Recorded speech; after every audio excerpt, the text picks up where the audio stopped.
balobi King France Télévision ne makam oza besoin de film bien autant la émission bien King France Télévision ne makam chaîne moko ya kanda aïe aïe aïe balobi so to ba minte musala ne makam abonnez massivement la chaîne France King TV et pas Yannick Wenge Béton doit s'abonner kuna boyoka masolo puis ya politique masolo ya Congo masolo ndenge Congo zongi pas ba congolais nous avons la personne mon master mo sala na émission trop Yannick Wenge Yannick Wenge yonde makam King France Télévision ne makam musala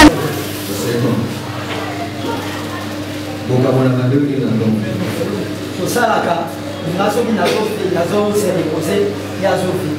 Quand on a 3 heures, jusqu'à 5 heures. Bon, le continent, ça va être relevant à cette observation. Là, même il a mal à la discussion à la part. Comme d'habitude. Là, il y a 1 heure, on s'est reposé de 23h jusqu'à 3h du matin. Il y a un niveau les gens qui battent de fleurs. La tombe au Kabwana qui, suite, il y a un incident où il y a été au Kabwana Ndege. Elle est emmenée dans l'hôpital. Elle a dit à Meliti, à Soukoli, nazo identité na area yote na bite nazo identité na ya retoka pour tenga kile ko support azuye va mettre volontaire pour na jazo na bima tete mais c'est tete ko l'état na sisi ko support là va mettre volontaire qui m'aurait informé donc voilà akini si yebe ayo wana zo tete alors bite na songi pas na boya pe des sous et depuis ces jours le pays mondial Mungolwana yona mungoloko kabona kibingu ola kati ngai na kebo ye muloto de ni kabona kibingu donc on a vu mon nom il va sur poste rapidement comme ça on a vu parce que ça va chez toi il y a un choc après il y a on a fait on a changé ton il y a pas chaud. Dans les choses alors, ceux qui n'ont pas, n'ont pas besoin de temps. Parce que nous avons des récipients. Parce que donc même nous avons pas tous les autres secrétaires pour nous en poste. Ceux qui n'ont pas de temps, nous avons donc il y a des initiatives. Aux agents, il y a pas chaud. Ailleurs, si on s'en va poste, donc nous avons des initiatives. Nous avons des initiatives. Communauté, les acquis d'opération pour que nous sommes côté vraiment. Des bailleurs effectifs, des acquis moins asiatiques. Des majors, je dirais, à l'opinion, maintenant nous avons des services. On a des appels à faire. Donc, il peut faire ça dans un cœur pour travailler et il y a qui peut permettre de la somme. Est-ce que vous avez la chose? Lorsqu'on dit que lorsqu'on dit que des missions sur depuis Mukolowana, est-ce qu'on a vu ça depuis Mukolowana TV?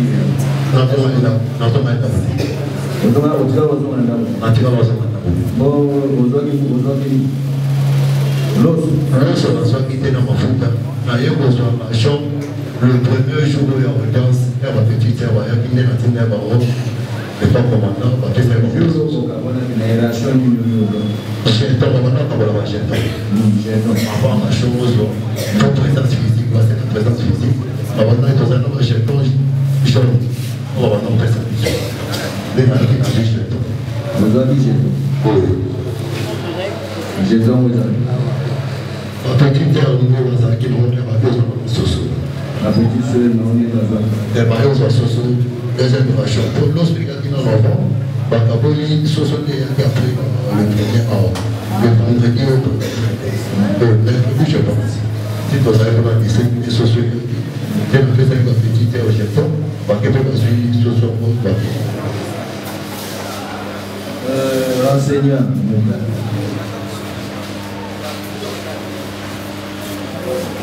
Est-ce que vous avez courant dans les stations il y a à Segona?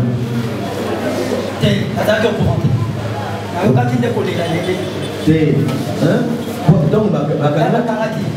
est-ce que vous avez informé dans l'arrestation? Vous avez informé. Vous avez informé. Vous avez informé quand on a trouvé pour les Sarabes avec l'élément de la mission. On a dit que l'élément n'a pas de a outil Kalatena Kacho, a outil Sukozonga. Là, il y a deuxième fois. Vous avez dit qu'on a outil pour ça.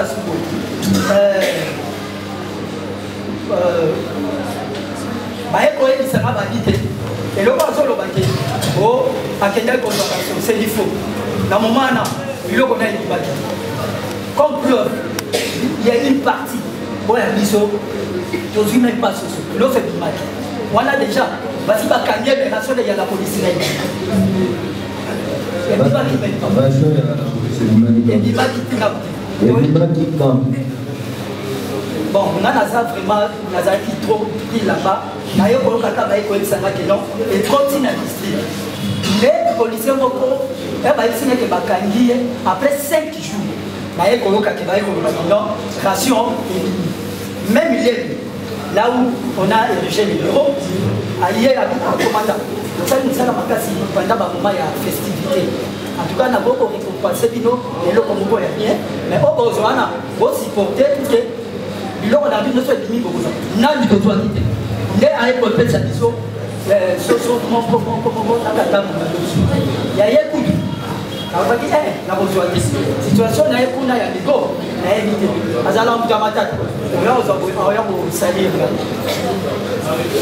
Est-ce que vous avez des commandants?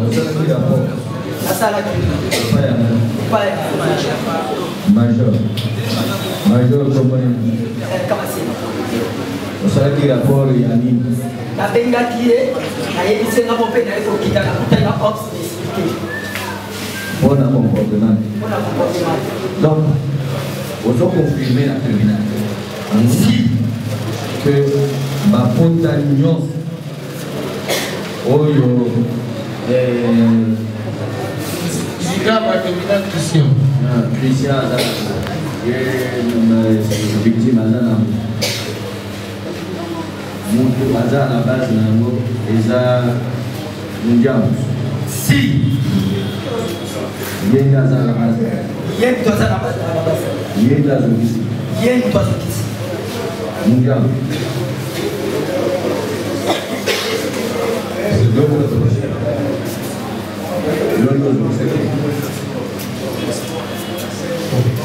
C'est trop dur c'est vraiment pour la qui peut prendre l'attention, c'est une façon pour voir le mélange. Ceux qui commandent à la vie, c'est autre. Il était là présent. Il n'y a plus le mauvais chef. Il n'y a plus le mauvais chef. Pourquoi pas le mandat qui m'a dit autant que tu peux que la balle monter, la peau est sur les oreilles. Merci. Mais aujourd'hui, réponse à la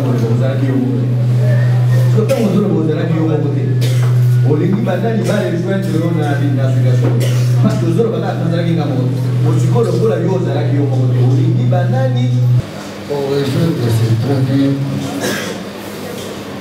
un acte de pensée et pas de prison. On s'en dit donc peut-être que interpeller ailleurs, mais ne pas la question de chef. Chef, ça a identifié type de Azana, d'identité, Azana pour le temps, c'est mon conseil. Elle y est, après, je suis trop fatigué. Moi, il y a un votant de l'air, en même temps, on a entendu. En bas, c'est un terme de tout pour moi. Parce qu'il faisait déjà des heures de lumière. Moi, il y a un papier, et il a été au vendre. Il y a un ici, avant. Il y a un ici, avant. Après, police, il y a un monde de sécurité. Avant, il y a un pour qui m'a dit, il y a un quel est ce que je vais faire? Il va être volontaire. Donc, il va suivre, il va être le fond d'un bon mandat. Dans le pays, il se souvient. C'est mon petit voisin un peu plus tard. Il faut que la parasite, il faut que la parasite va rejoindre en mandabis. On prendre ce que est-ce qu'on peut donc on va le prendre donc ce qu'on le dit aux actions donc on a pour ça c'est à vous l'organe de la maman. Parce que hier, ça va. Au plus, il y a le bio d'abord. Il y a un mot de l'usine. Mais il y a plus de mauvais temps, il y a un mauvais chef.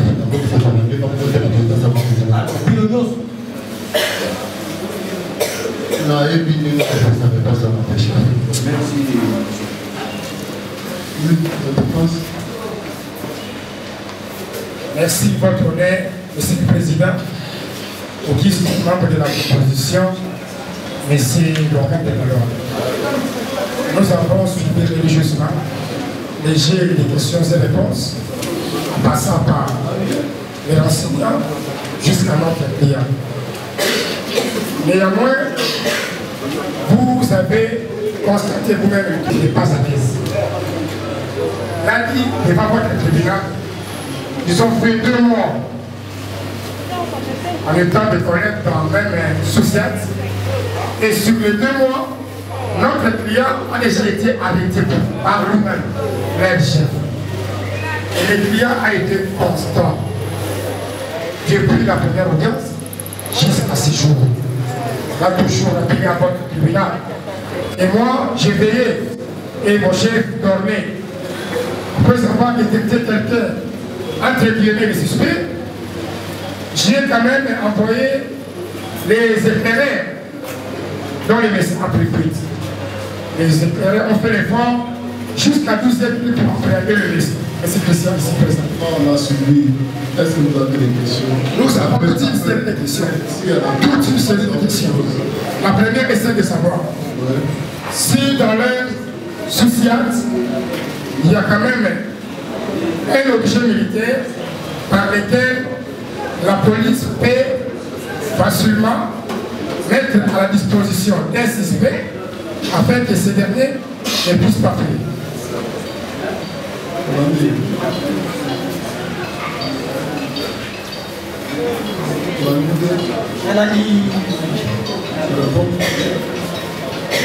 Certainement que la société, à point chaud, pardon, nous attendons un instrument au côté de la défense, comme armes, tracas, soit des enfants. Nous allons monter. Malgré les multiples rapports qu'on a salués à l'échelon, qui de suite favorable à la réserve. Il y a autre chose. Sous le même ordre d'idée, la réponse est claire. Il n'y a rien. Maintenant, notre question est celle de savoir. Dans leur société, après avoir appréhendé quelqu'un, attendu bien sûr, quel est l'objet qui sert à leur société au serment de la police et leur société pour maîtriser dès lors que le tribunal, la personne a déjà été appréhendée. Quel est l'objet qui les sert quand même à protéger les criminels de ne pas punir? Ça va vraiment la garde à vie.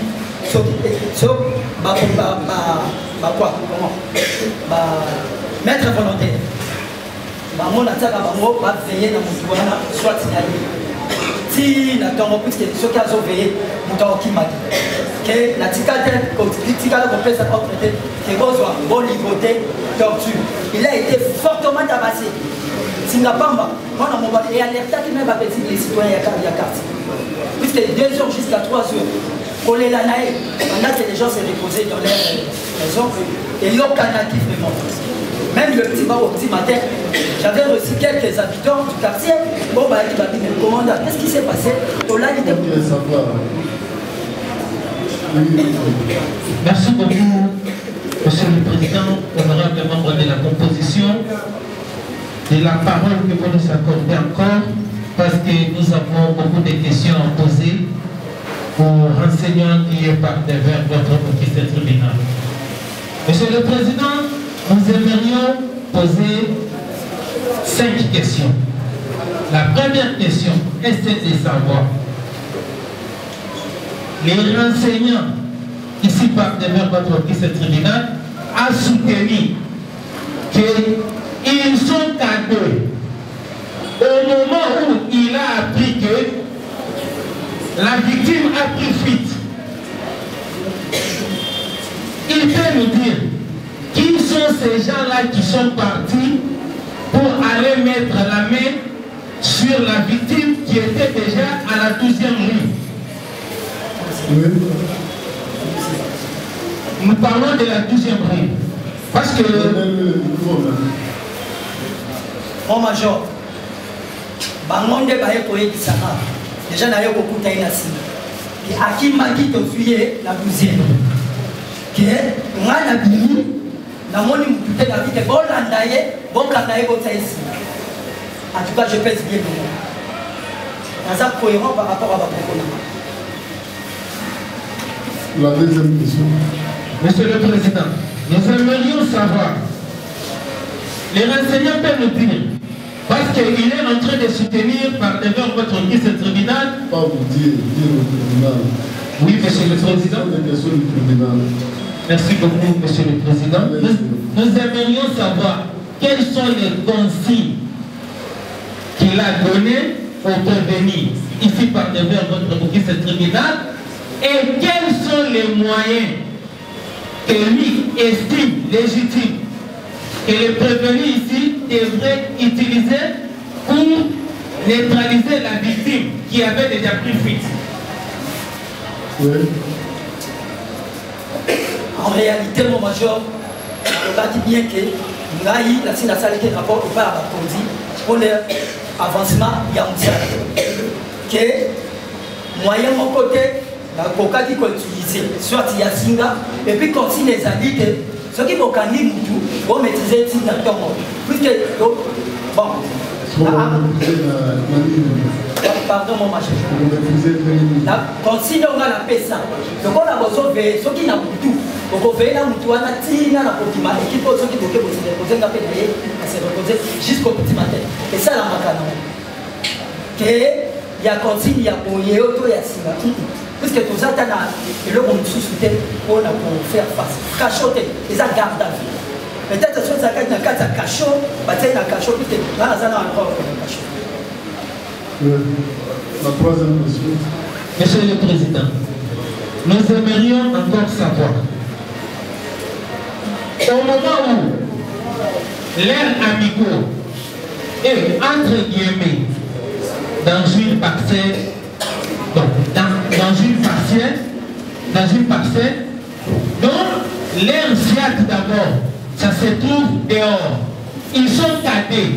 Au moment où l'autre était de l'autre côté, qui sont ces gens-là qui étaient en train de contrôler celui qui était placé aux arrêts? Est-ce qu'il peut citer les noms? Parce qu'ils sont cadés.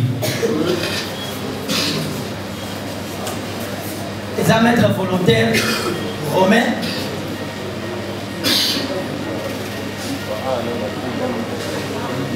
et maître volontaire Alain, y compris l'imam Soukane. Monsieur le Président, nous aimerions encore savoir, Monsieur le Président, veuillez comprendre notre souci, parce que nous sommes de la défense. Oui, Monsieur le Président. Est-ce que les matins, lui comme étant le chef, le numéro 1, il a eu un peu le temps de confronter les deux maîtres volontaires dont il a cité par devant votre fils tribunal et le prévenu poursuivi ici devant votre fils tribunal pour savoir par rapport aux informations qu'on lui a fournies. Les matins, on a eu au bon moment, et on a été pour se payer.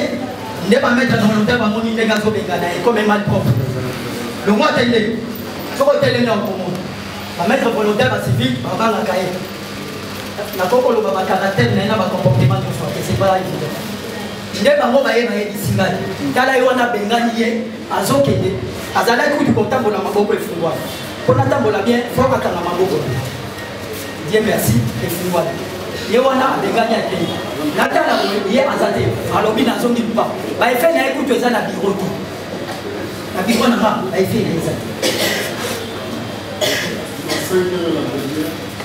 Monsieur le Président, je pense que comme nous sommes de la défense, vous n'allez pas nous tenir rigueur pour le nombre de questions.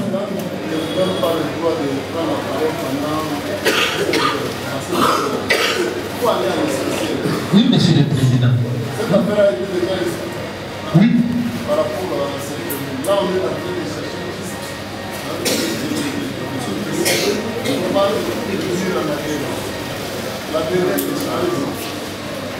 la dernière question, Monsieur le Président, est celle de savoir. Lorsqu'il a appris que les prévenus a décidé de rentrer à la maison, parce que vous avez entendu le prévenu qui vous a dit tout de suite que, Monsieur le Président, je ne suis pas rentré chez moi. Et comment je peux rentrer chez moi au moment où j'avais laissé mes effets? Est-ce qu'il peut nous dire ce qui a été sa réaction au moment où le prévenu a laissé ses effets, mais on lui a fourni les informations que celle-ci est partie? Lors du passage, il y a un gradé d'élite, la commissariat. Je dois être tenu informé. Et on a dit, c'est vrai. Ça va, je vais faire le rapport, la haute, le mandat 7. Alors moi, je ne pouvais pas me déplacer. Parce que pendant la journée, il arriva 2 fois. Ce qui, quand on a calculé, il fallait mettre le volontaire basé. À aucun des 3 jours. Et j'ai passé la nuit moi-même. Pendant ces 3 jours, la banda, surtout comme 4 heures, soit il soit les quand la banda qui soit là, on a dit qu'on soit poli, soit il a continué à dire.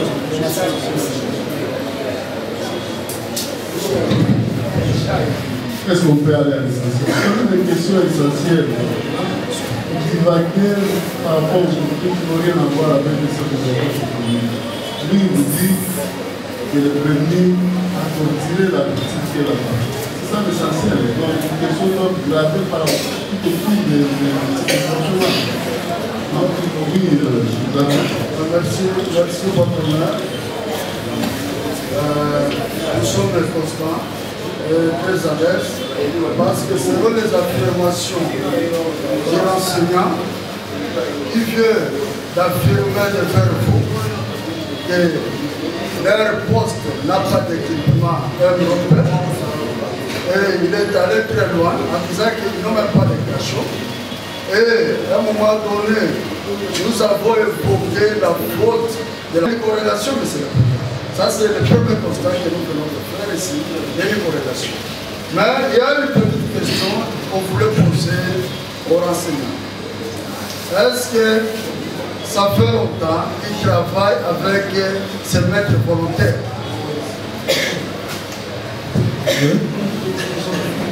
Ça fait pratiquement 2 semaines.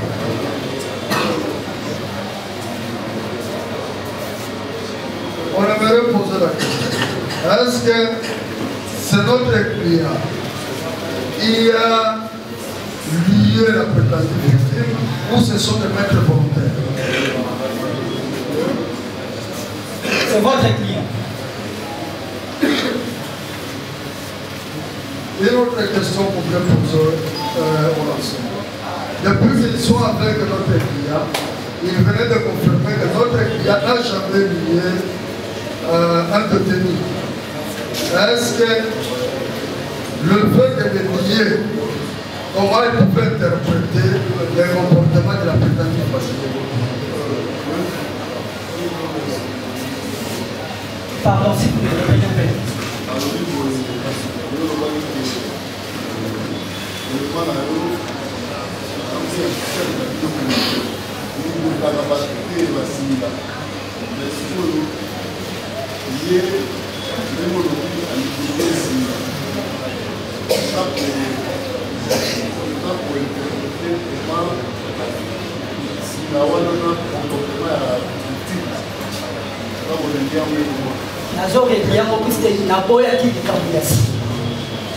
Ce qui n'a l'objet que l'émotion à mon akangaka et mon major.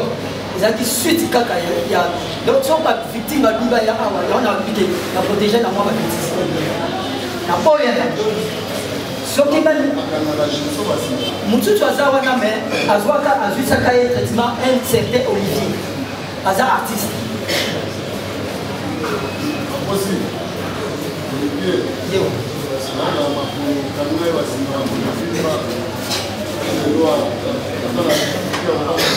S'il faut regarder.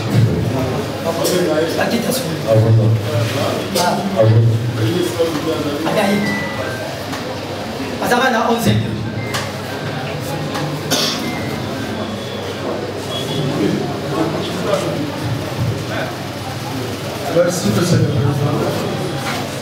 Votre tribunal comprend que les enseignants peuvent se défouler aux émotions. Parce qu'ici, il est de faire allusion aux événements passés. Et pourtant, ici, il est venu pour éclairer la tête de votre tribunal.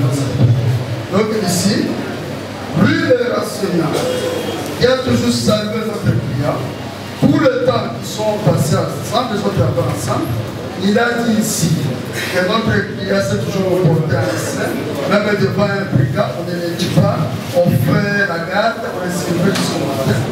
Et curieusement, aujourd'hui, notre client a lié une personne. Et cette personne qui faisait devant et vient, à un moment donné, il revient, et c'est grâce au maître volontaire qu'on a pu retenir quelqu'un dont l'identité était douteuse. Parce qu'il faut parler ce qu'il aurait à voir toutes les choses.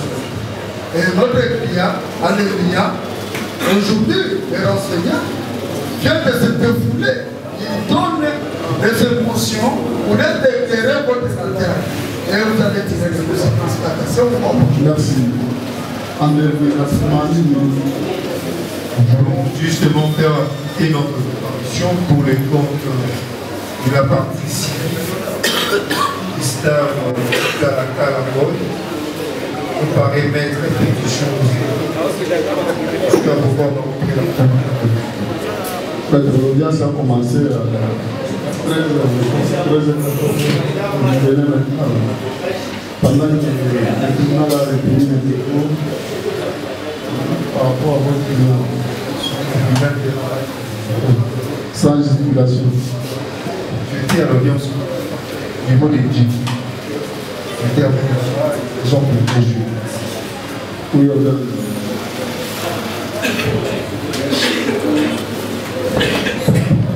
merci beaucoup, monsieur le président. C'est la partie civile Qatar. Monsieur le président, on aura un deuxième finish. Nous allons demander au tribunal de la base. Et nous avons déjà compris. Nous avons déjà compris le jeu de la partie civile Qatar. C'est une partie civile qui a été constituée par complaisance. Par complaisance, dans le but de chercher à dédouaner Qatar. Nous avions dit à soulever ça à la première audience.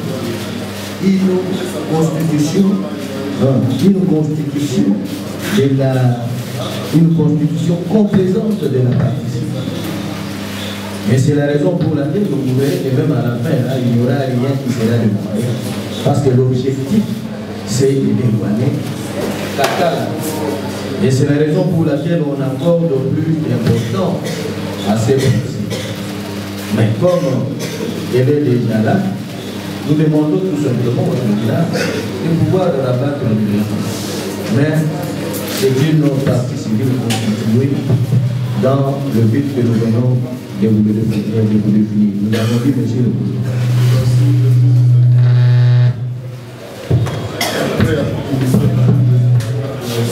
On va voir le discours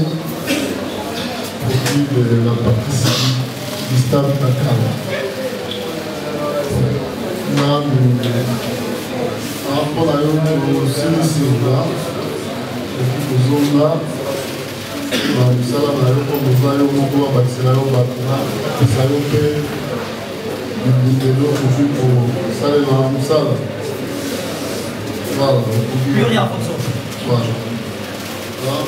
yo toyebisi yo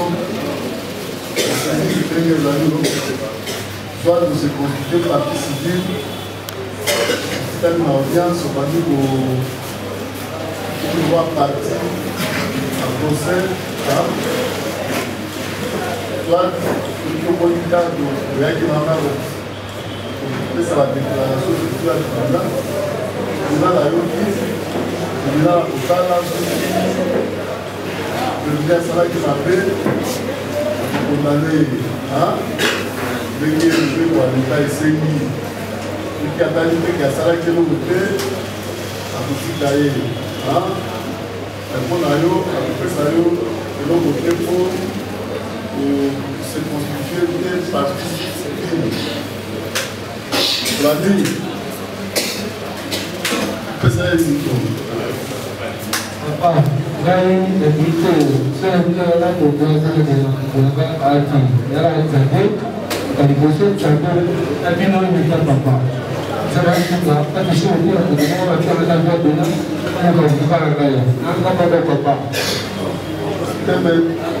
nani surtout bademande ozala parti na procès okola yo ose constitue participité mina nayoki kaka makambo oyebisi biso na ndenge etali nani prévenu wana nde ya kokata makambo paraport ya ndenge olobi ndenge alobi ndenge komanda alobi me mpo tribunal alobaki soki tribunal amoniki asali mabe alobaki ye afuka yo mbongo tribunal akoloba te mpo yo oza parti opose te eza kaka victime opesi biso kaka renseignement toyoki olandi soki olinga yo se constitue partie civile eke oza na mbongo te ya kose constitue partie civile okei na attestation ya baindigent nde yango ekokisa yo kwa bayamba yo na mokanda wana azwaka na commune wana nde okoya konstitue ya parti ya mokanda wana soki oza mpe na $20 olandi mpona sikoyo mpona yo osuki nano wana ok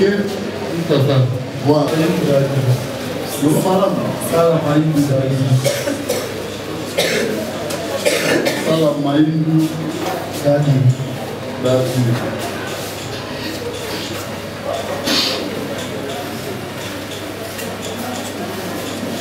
Moi, c'est pas une fois. La nota. Ça répond à déjà. Ça répond déjà à tatouagement de l'État local. Déjà? Un tatouagement de l'État local. Quel tatouage de la serpent dans le bolo? Ojo Gazawana, dans le bolo. La maman peut faire tatouage à l'île. Ah? Claire. On continue à faire un plaisir de l'île. Avec un tatouage pour on a bâtissé tout à l'heure dans le tatouage.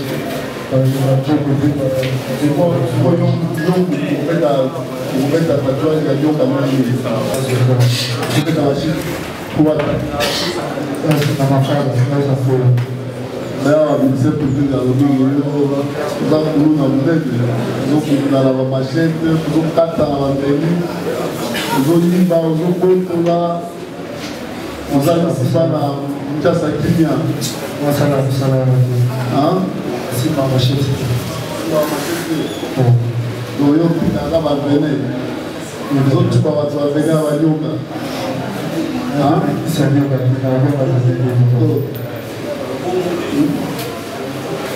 Abantu baza wabena na. Oyo ya tapu pote. Yoza na ngiri ya bagani. Tamba kanga kyo bakufanya na ndio